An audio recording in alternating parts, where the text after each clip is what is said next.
En un mundo a la deriva, cuando la búsqueda e intentos humanos no bastan, solo una es la fuente de esperanza que llenará todo su ser. Es Dios, quien con su palabra viva y eficaz le habla hoy. Con ustedes, el pastor Óscar Velázquez.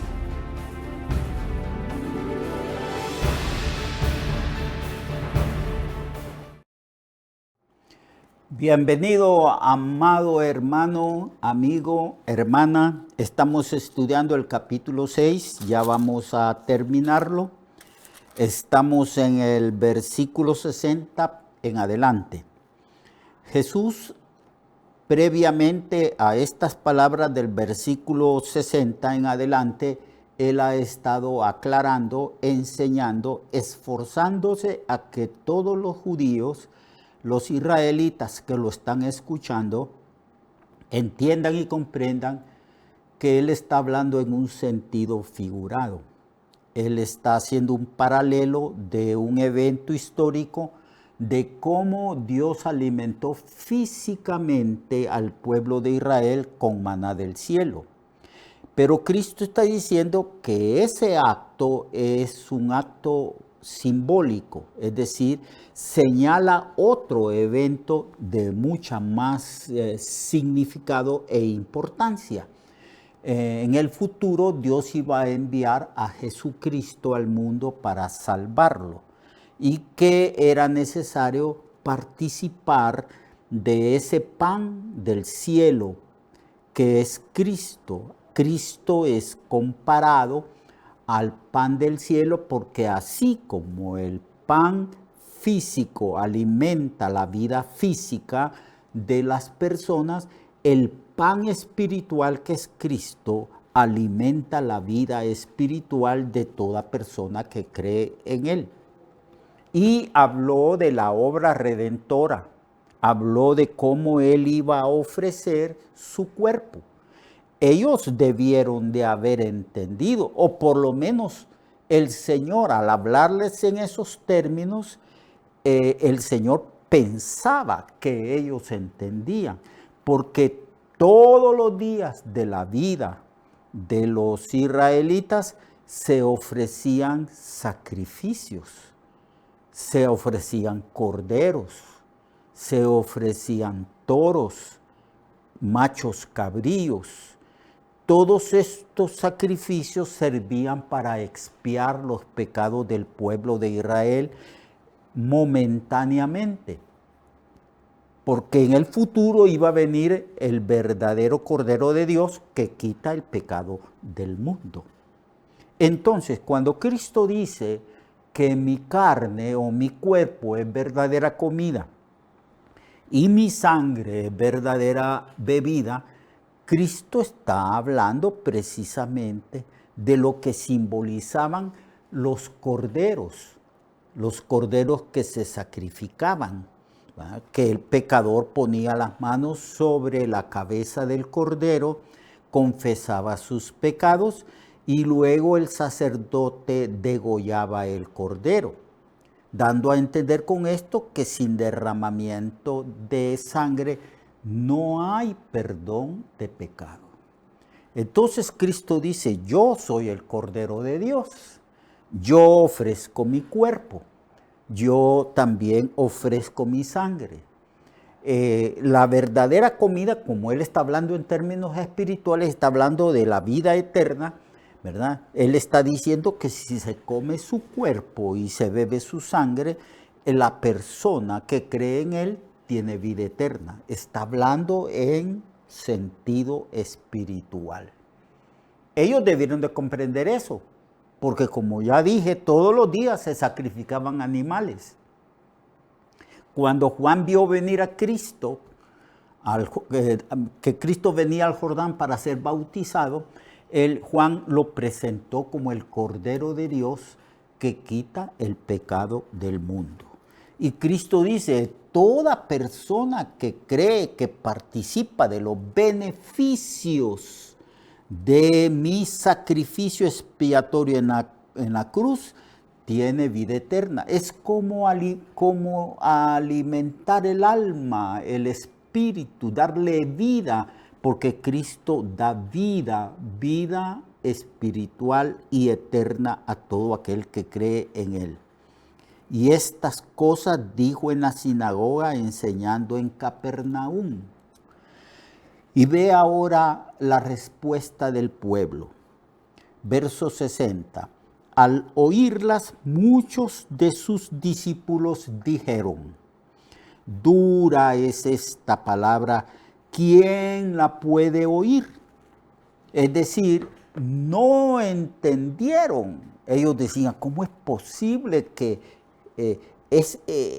este Mesías, porque Jesús declaró que era el Mesías, cómo es posible que nosotros podamos comer literalmente su carne y beber su sangre? No entendía, no obstante que el Señor en los versículos anteriores había hecho todo el esfuerzo para que entendieran que estaba hablando en sentido espiritual y que ellos podían entender mejor que nosotros los gentiles, porque ellos por siglos habían practicado el sacrificio de animales, porque cada quien que pecaba llevaba un animal para que ese animal fuera sacrificado por los pecados del oferente, que en este caso el oferente era el israelita que había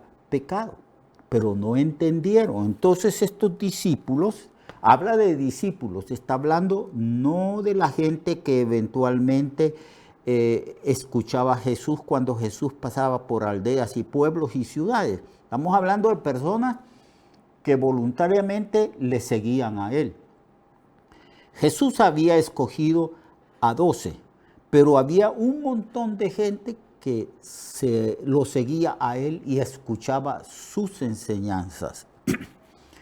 Se puede decir que eran discípulos no tan cercanos, porque eventualmente yo pienso que estos discípulos iban a sus casas si se estaban en sus casas, y que también regresaban para escuchar y ver, para escuchar las enseñanzas de Jesús y ver los milagros y prodigios que hacía.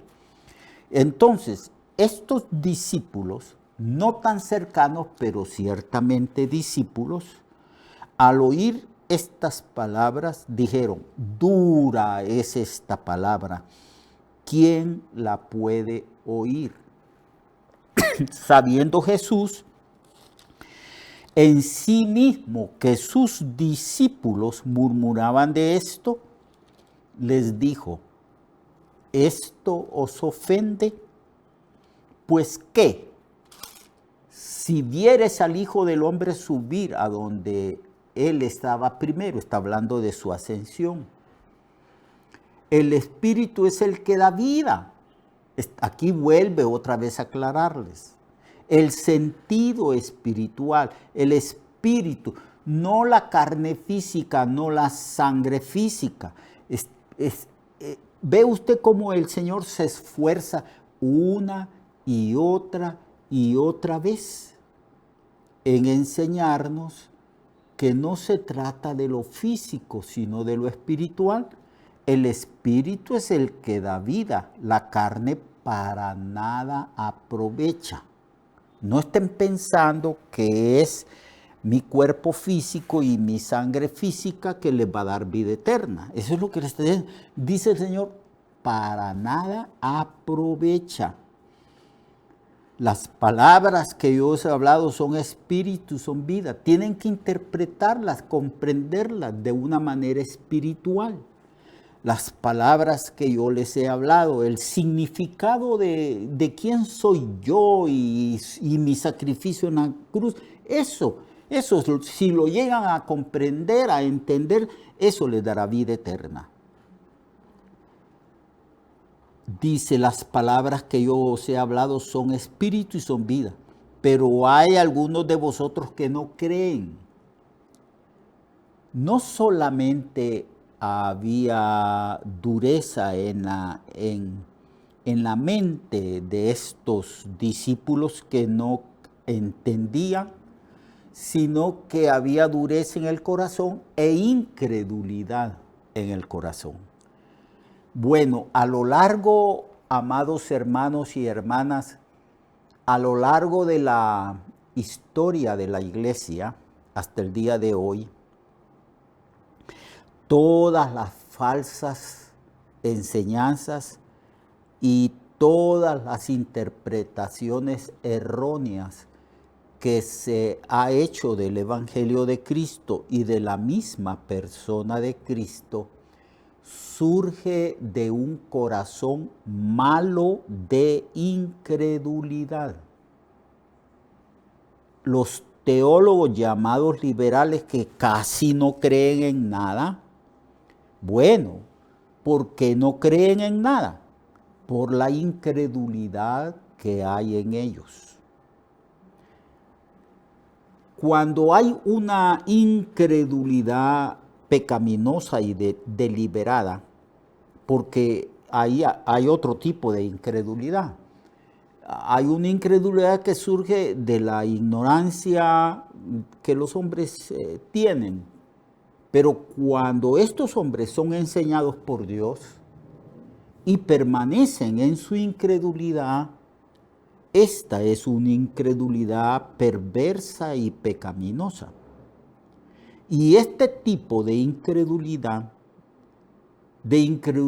porque ya han sido enseñados con la verdad y persisten en ser incrédulos, este tipo de incredulidad es pecaminosa y también impide al hombre y mujer incrédula a entender y comprender quién es Cristo, y estas personas se pierden.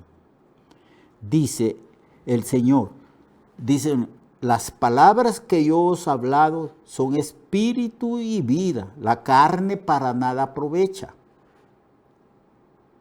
Las palabras que yo os he hablado son espíritu y son vida. Pero hay algunos de vosotros que no creen, eran los que lo iban a abandonar. Que no creen, porque Jesús sabía desde el principio quiénes eran los que no creían y quién le había de entregar. Mire que compara a estos discípulos incrédulos con Judas. Está tratando de decir también el Señor a nosotros que el pecado de Judas, tal vez el pecado de la avaricia, no fue el principal pecado que tenía Judas, sino la incredulidad.